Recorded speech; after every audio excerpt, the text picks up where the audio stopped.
Big ನ್ಯೂಸ್ಗೆ ಸ್ವಾಗತ ವೀಕ್ಷಕರ ಇನ್ನು ಕೂಡ ನೀವು ಒಂದು ಸಿಲಿಂಡರ್ ಅಂದ್ರೆ ಗ್ಯಾಸ್ ಅನ್ನು ಫ್ರೀ ಆಗಿ ಹೇಗೆ ಪಡಿಬೇಕು ಮತ್ತು ಇನ್ನು ಕೂಡ ನೀವು ಪಡೆದಿಲ್ಲ ಅಂದ್ರೆ ಎಲ್ಲಿ ಹೋಗಿ ಅಪ್ಲಿಕೇಶನ್ ಕೊಡಬೇಕು, ಏನೆಲ್ಲ ಡಾಕ್ಯುಮೆಂಟ್ಸ್ ಬೇಕು, ಏನೆಲ್ಲ ಅರ್ಹತೆ ಇದ್ದಾವೆ ಅನ್ನೋದು ಸಂಪೂರ್ಣವಾಗಿ ಈ ವಿಡಿಯೋದಲ್ಲಿ ತಿಳಿಸ್ಕೊಡ್ತೀನಿ ವೀಕ್ಷಕರೇ. ಹೌದು, ಈಗಾಗಲೇ ಒಂದು ಮೋದಿ ಅವರು ಒಂದು ಗ್ಯಾಸ್ ಅನ್ನು ಫ್ರೀ ಆಗಿ ಕೊಡ್ತಾ ಇದ್ದಾರೆ. ಎದರಿಂದ ಫ್ರೀ ಕೊಡ್ತಿದ್ದಾರೆ ಅಂದ್ರೆ ಈಗಾಗಲೇ ನಿಮ್ಮ ಹತ್ತಿರ ಒಂದು BPL ರೇಷನ್ ಕಾರ್ಡ್ ಇದ್ರೆ ಸಂಪೂರ್ಣವಾಗಿ ಒಂದು ಸಿಲಿಂಡರ್ ಮತ್ತು ಒಲಿಯನ್ನು ಫ್ರೀ ಆಗಿ ಕೊಡ್ತಾರೆ ವೀಕ್ಷಕರೇ. ಹೌದು, ಈಗಾಗಲೇ ಒಂದು BPL ರೇಷನ್ ಕಾರ್ಡು ಬೇಕಾಗುತ್ತೆ, ಅದೇ ರೀತಿ ಆಧಾರ್ ಕಾರ್ಡು ಬೇಕಾಗುತ್ತೆ ಮತ್ತು BPL ರೇಷನ್ ಕಾರ್ಡ್ ನಲ್ಲಿ ಇರುವಂತಹ ಸದಸ್ಯರ ಸಂಪೂರ್ಣ ಎಲ್ಲರೂ ಆಧಾರ್ ಕಾರ್ಡು ಜೆರಾಕ್ಸ್ ಬೇಕಾಗುತ್ತೆ ವೀಕ್ಷಕರೇ. ಮತ್ತು ಒಳ್ಳೆ BPL ಕಾರ್ಡ್ ಬೇಕಾಗುತ್ತೆ ಮತ್ತು ಅದರಲ್ಲಿ BPL ಕಾರ್ಡ್ ನಲ್ಲಿ ಹೆಣ್ಣು ಮಕ್ಕಳಿಗೆ ಅಷ್ಟೇ ಸಿಗುತ್ತೆ, ಅಂದ್ರೆ ಗಂಡು ಮಕ್ಕಳಿಗೆ ಸಿಗುದಿಲ್ಲ.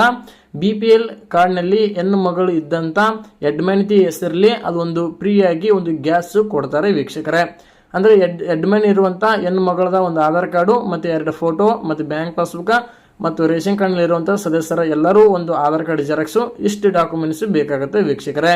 ಅಂದ್ರೆ ನಿಮ್ಮ ಹತ್ತಿರ ಇರುವಂತ ಒಂದು ಏಜೆನ್ಸಿ ತಾಲೆ ಹೋಗಿ ಈ ಒಂದಿಷ್ಟು ಡಾಕ್ಯುಮೆಂಟ್ಸ್ ಕೊಟ್ರೆ 3 ತಿಂಗಳು ಟೈಮಿಂಗ್ ತಗೊಳುತ್ತೆ ವೀಕ್ಷಕರೇ. 3 ತಿಂಗಳ ನಂತರ ಒಂದು ಅಪ್ಲಿಕೇಶನ್ ಅಪ್ರೂವಲ್ ಮಾಡ್ತಾರೆ. 3 ತಿಂಗಳ ನಂತರ ನಿಮ್ಮ ಹೆಸರಲ್ಲೇ ಒಂದು ಗ್ಯಾಸ್ ಮತ್ತು ಒಲಿಯನ್ನು ಫ್ರೀ ಆಗಿ ಕೊಡ್ತಾರೆ ವೀಕ್ಷಕರೇ.